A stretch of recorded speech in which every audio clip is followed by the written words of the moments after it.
আকাশের মুখ আজ ভার। মাসের অক্টোবর মাস। মেঘেরা দল বেঁধে ছন্ন ছাড়া ভালুকের মতো আকাশের এপাশ ও পাশ ছুটে বেড়াচ্ছে।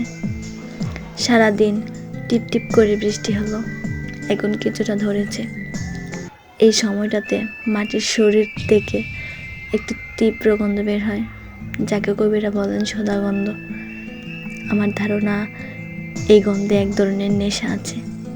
নেশাটা মানুষের মস্তিষ্কের লজিক সেন্টারকে সাময়িকভাবে অকেজো করে দেয়। আমি খানবাড়ির বারান্দায় গ্রিল ধরে দাঁড়িয়ে বৃষ্টির দাপট দেখছিলাম। গ্রাম থেকে এসএসসি দিয়ে ঢাকায় এসেছি মাসখানেক হলো। কলেজে ভর্তি হয়েছি ঠিকই, কিন্তু জগৎটা হঠাৎ করে বড্ড ছোট হয়ে গেছে। এই বাড়ির বড় ছেলে আবির ভাই সম্পর্কে আমার আপন চাচাতো ভাই, একে বোধ হয় শহরে বাসায় বলে ওভার প্রসেসিভ। নিচে একটা গাড়ি এসে থামলো। আবির ভাই অফিস থেকে ফিরলেন বোধ হয়। আমাদের চোখাচোখি হতে আমি এক দৌড়ে রুমে চলে এলাম। কেন পালালাম জানি না। মানুষের অবচেতন মন মাঝে মাঝে যুক্তি ছাড়াই কাজ করে। একটু পরেই পড়ার নাম করে আবির ভাইয়ের রুমে ঢুকতে হলো। তিনি ফ্রেশ হয়ে গায়ে একটা সাদা গেঞ্জি জড়িয়ে বসে আছেন। চুলে লেগে থাকা পানির কণাগুলো হিরে চুরির মতো চিকচিক করছে। লোকটা অসম্ভব সুদর্শন, এটা অস্বীকার করার উপায় নেই। সুন্দর মানুষের উপর রাগ করা কঠিন কাজ। আমি গাইডা নোটসগুলো টেবিলের উপর রাখতেই তিনি গম্ভীর গলায় বললেন, বারান্দায় দাঁড়িয়ে কোন ছেলেকে দেখছিলি রে মেঘ? আমাকে দেখতেই চোরের মতো দৌড়ে রুমে চলে আসলি যে? আমার কান দুটো ঝাঁঝা করে উঠল।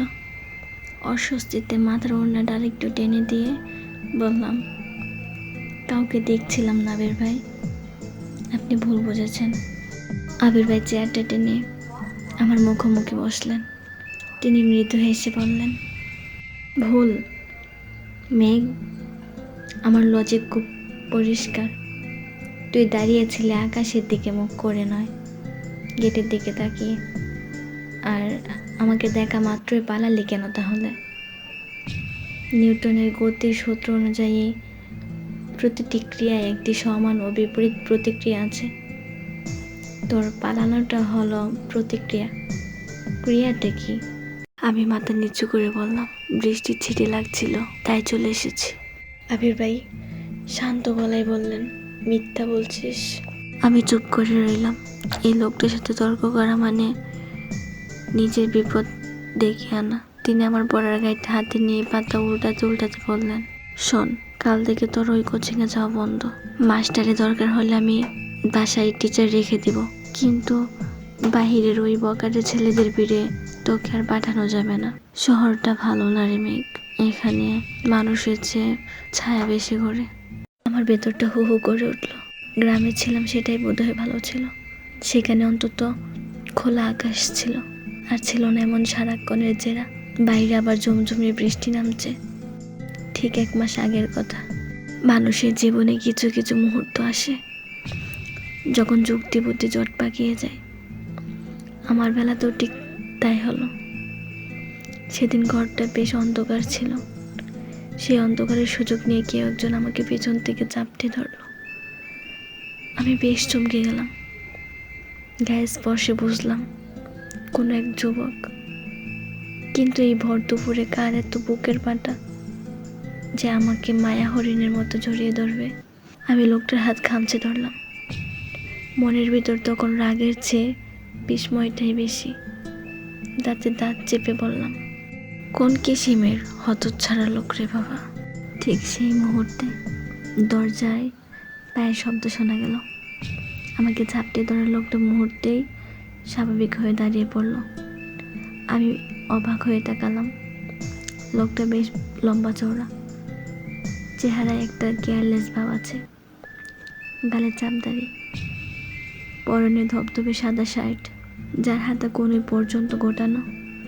আমি লোকটার দিকে তাকিয়ে আছি, আর সে নির্বিকার ভঙ্গিতে জানালার বাহিরে বৃষ্টি অপেক্ষা করছে বোধহয়। ঠিক তখনই ঘরে ঢুকলো আমার খালাতো বোন পাখি।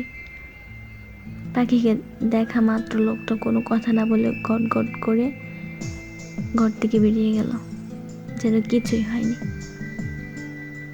পাখি ঘরে ঢুকে আমার দিকে ব্রু কুঁচকে তাকালো, বলল, কে রে তুই এখানে?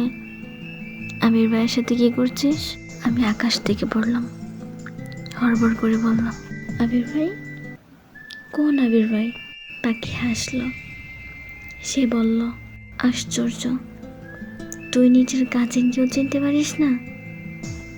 ওটাই তো আবির ভাই, শহর থেকে এসেছে। আমি নিজের কপালে একটা থাপ্পড় মারলাম। ও আচ্ছা, এই তাহলে সেই বিখ্যাত আবির ভাই, যার গুণকীর্তনে বাড়ির সবাই সারাক্ষণ পঞ্চমুখ। আমি সবে এসএসসি পরীক্ষা শেষ করেছি। গ্রামের বাড়িতে অলস সময় কাটাতে কাটাতে যখন বোর হচ্ছিলাম, তখনই খবর এলো শহর থেকে এক গাদা মেহমান আসছে। আবির ভাইও তাদেরই একজন। অনেক বছর পর তাকে দেখলাম, তাই হয়তো চিনতে পারিনি। কিন্তু প্রশ্নটা অন্য জায়গায়। আবির ভাই হুট করে আমাকে জড়িয়ে ধরলো কেন? কোনো মানুষ কি বিনা কারণে কাউকে চাপটে ধরে? নাকি তিনি আমাকে অন্য কেউ ভেবে ভুল করেছিলেন? নাকি এটাও কোনো লজিক? আমাদের গ্রামের বাড়িটা 2 তলা। বাবা এই বাড়িটা কামড়ে একাই গ্রামে পড়ে থাকেন, অথচ আমার অন্য চাচারা সবাই এখন শহুরে মানুষ। ভাইদের মধ্যে কোনো একটা গোপন মনমালিন্য আছে। বড়দের জগতের সেসব অন্ধকার গলি আমরা ছোটরা চিনি না, চিনতে চাইও না। অক্টোবর মাসে শুরু, বৃষ্টির যেন ছুটি নেই। সন্ধ্যায় আমি, পাখি আর মিনু মিলে গ্রামের মেট্রো পথে হাঁটতে বেরোলাম। আমার পরনে টিয়া রঙের একটা থ্রি-পিস। রংটা একটু বেশি জড়া কিনা তা নিয়ে বারবার পাখিকে জিজ্ঞেস করছিলাম। পাখি অবশ্য পাত্তা দিল না, সে ব্যস্ত ছিল কদম ফুল খোঁজায়। ফেরার পথে আকাশ ভেঙে বৃষ্টি নামলো। বাড়ির উঠোনে যখন পা রাখলাম, তখন আমরা প্রত্যেকেই এক একটা জলজ প্রাণী, একেবারে কাক ভেজা। ভেতরে ঢুকতেই লিভিং রুমে এলাহি কাণ্ড। সোফায় বসে আবির ভাই আর অন্য কাজিনরা লুডো খেলছে। আমাদের এই অবস্থায় দেখে সবাই হো হো করে হাসিতে মেতে উঠল। হাসির সেই জোয়ারে কেবল একজন হাসলো না, আবির ভাই। তিনি হাতে ছক্কাটা মুঠো করে অদ্ভুত এক দৃষ্টিতে আমার দিকে তাকিয়ে রইলেন। আমি আর দাঁড়ালাম না, চট করে ড্রেস পাল্টে ফ্রেশ হয়ে ফিরে আসলাম আড্ডায়। বারান্দার মাদুরে সবাই বসেছে গোল হয়ে।